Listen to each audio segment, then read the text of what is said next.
Hello and happy Wednesday, everyone. It's Meredith. I'm here with our message for the 20th of July, 2022. We're tuning into the energy atmosphere.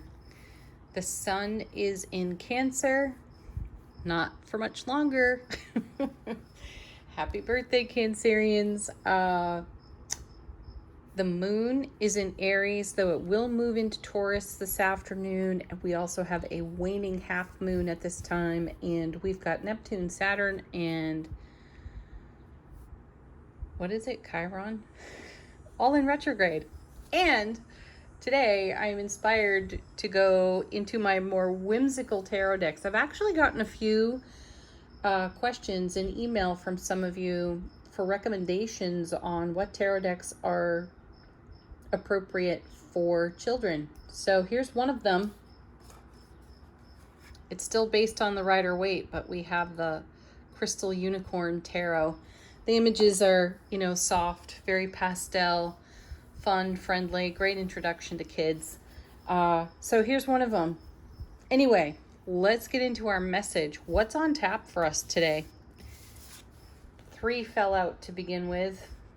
Our first of those is very nice, the 4 of Swords. Stability, stable thoughts, preparation too, contemplation. And I feel that this is manifestation. This is manifestation. It is preparation for manifestation. I feel us dreaming awake what's in our heart center here. So while we are at ease, at rest, in comfort on this card, we're preparing for all that's pouring out of the Ace of Cups. We've seen a lot of it. We've seen the 10, the 9, and so on. The Ace of Cups, the Suit of Cups is very well in manifestation momentum for us. So in the Suit of Swords, we're in our thoughts. We are in the electromagnetic field of our thoughts. This is a great opportunity for us to be attentive to where we're investing our energies. Next. Very nice. Oh, I like this flow because here's the 8 of Cups. And I see this card, in a couple of ways. For me, this is an eclipse card. So we may be moving through some more of the gifts and blessings of the spring eclipses. And the 8 of Cups has us walking toward the 9 of Cups. So we are in the journey to fulfillment. So great flow between these two cards right here.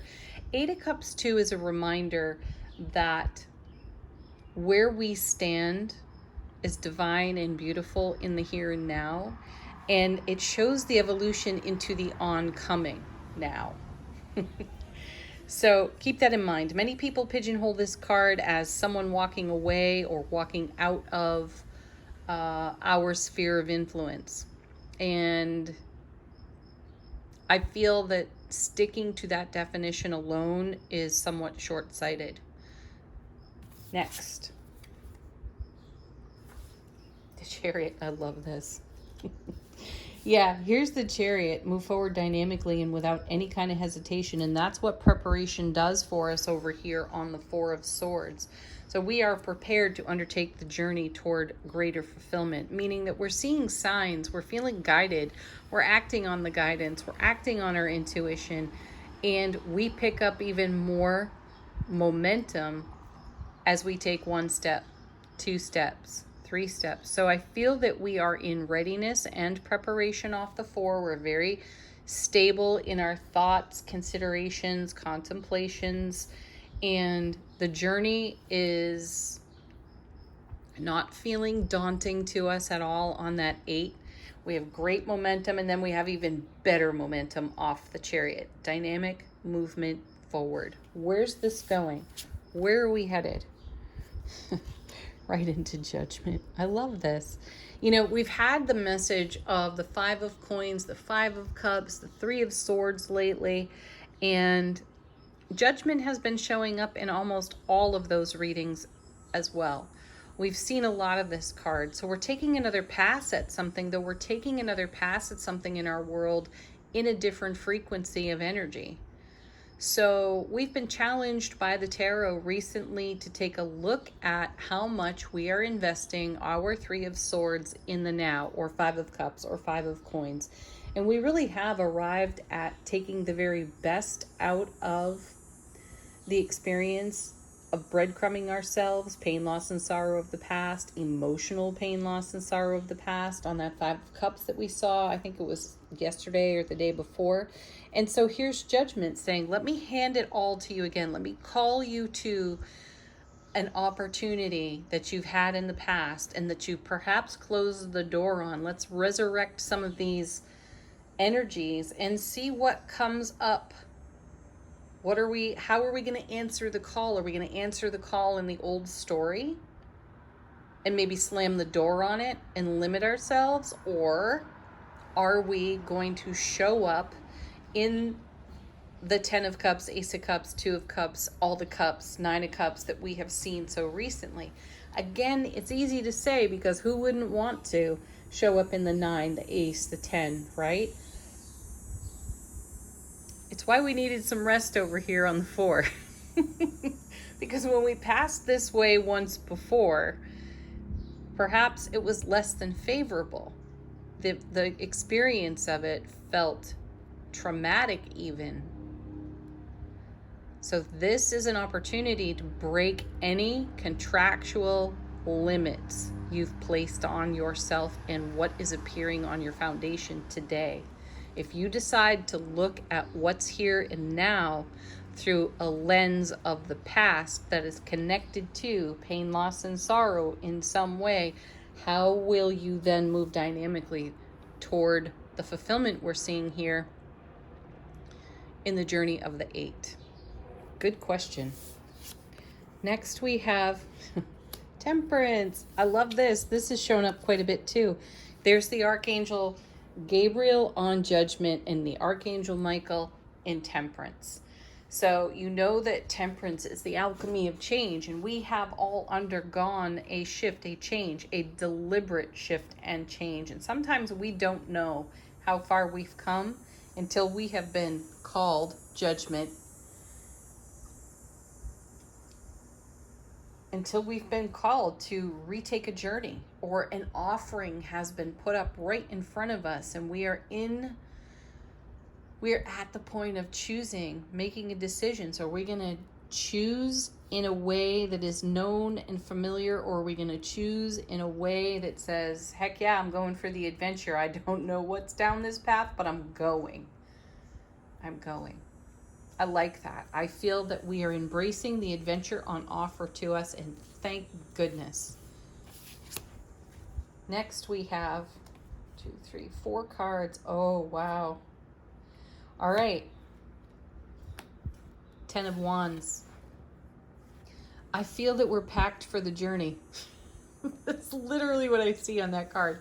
We have all of our wands. We have all of our inspiration, creativity, fire, passion, drive, motivation, ambition, skill, and talent. And we are ready to take flight here off Temperance in a whole new way that is even somewhat unrecognizable to us. Like, we are choosing so differently, so radically different that we have in the past Judgment, that in itself is the adventure. You know, we stand in awe and wonder of our own selves and the choices that we are making. And I feel us throwing caution to the wind, thank goodness. Again, the Fool card, which we saw recently as well. No fear of consequence, because our self-relationship is so rock solid, heart-centered, grounded. Yes. Then we have the Knight of Cups. Here we go. Movement. Knights move energy between cards. So we've packed for the journey with all that goodness of the 10 of Wands. It's no burden at all. And we've put it all in the Ace of Cups, in the Knight of Cups. So we are offering ourselves and all that those wands promise. And, you know, the Ace of Wands to the power of 10, the shift, the change that we have here off of Temperance. That's how we're going forward dynamically, Chariot, through what looks like a path we've traveled many times over. We're just going to do it radically different. And what does this bring us but the Two of Cups? Yes, divine union within self. Hallelujah. Again, see, the self relationship is so powerfully rock solid good that we can walk down these old paths that once brought a whole lot of despair, and we can see the journey with new eyes. We can live the journey in our now spirit rather than filtering it through that chatty ego that wants to protect us from any potential consequence of vulnerability. Though that's the adventure too. Vulnerability is an adventure. How much courage do you have for your vulnerability? This is us meeting ourselves here on the Two of Cups. Our divine feminine, our divine masculine. We are a solid yes to ourselves. We're not a maybe. We're not tentative here. We are bold. Chariot. I love that. And then, oh, here we go. There's the devil. But you know, I feel we're bold as we face our potential ability to allow the ego to be a saboteur. We are squaring off right there in our spiritual journey experience. And we're saying yes to our courageously vulnerable heart center, and we are moving forward dynamically in that yes. Come what may, we're doing it. We're going for it. My guides just said the gloves are off, baby. So the devil could represent what the ego is most afraid of. What is the ego most afraid of? Vulnerability, fear of pain, fear of loss, fear of sorrow, all of those things. And we've done that. We've done that in repetition. So per the guides, the gloves are off when it comes to the devil, when it comes to the ego. So how do we do that? How do we greet the ego? We greet the ego compassionately with unconditional love. Thank you. Thank you for showing up. Thank you for reminding me of, you know, what didn't feel so favorable a long time ago. Are you going to live there? Are you going to live here? We're living here. All right, what's next for us? Angel answers, of course. Ask a question of the deck if you've got one. You know, it takes faith too to show up vulnerably. That, you know, no matter what's said, what someone else's opinion is about what we're up to, it doesn't matter. It's just someone else's opinion. And it's usually related to their inability to move past their own pain, loss, and sorrow, right? So not only is their ego attempting to spare them the adventure, sadly, they're now projecting it in our direction. So I say F that. All right. First one, falling out of the deck, meditation brings answers. That's our Four of Swords. There's confirmation for the Four of Swords. We have contemplated, we have meditated, we have envisioned, we have brought our love and appreciation, and we are underway. In fact, we are moving in a meditative heart-mind connection. And here's, again, coming out of this deck, flipping out sideways even, the Communicate Clearly card. This is no time to cut corners in the way that we express in our communication with the Divine All. Speak clearly in your inner dialogue. Speak clearly as you address your own ego with compassion, unconditional love, and kindness and gratitude, right? And this is a card that reminds us to be a great listener, meaning pay attention to what your inner dialogue is. Catch that stuff that could be limiting and upgrade the energy. Temperance. Next. We have a lot of cards that want to come out right now. Listen to your intuition.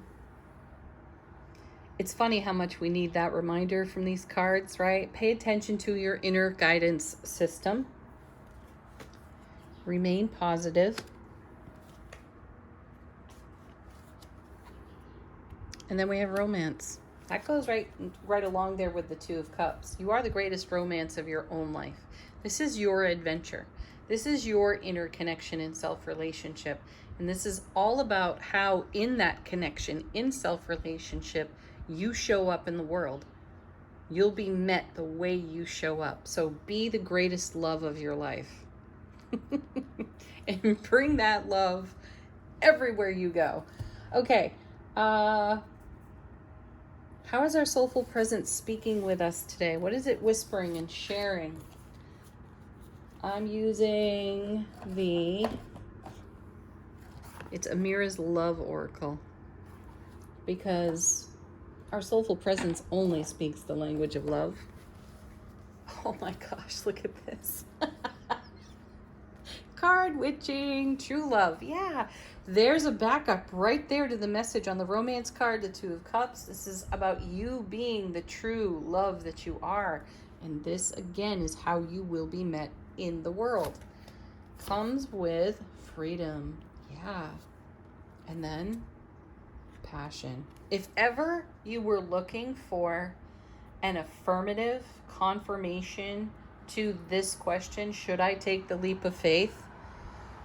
Emphatically yes, because it is the truest, purest form of self-liberation and freedom to be the love that you are and to bring your passion to the world. Some of you will take this as it resonates into your current relationships, and there again is another great happy message. It means that you are showing up as true love, that you are being met this way in your relationships at this time. This is extremely fulfilling. So listen to the formula that's being handed to you here in the tarot. What does it take to maintain this? It's all here in these cards. A little more whimsy for us. Our final card comes from the magic of the unicorns. Yeah, I don't know what that was. Just final thoughts on the reading, and we have Law of Grace.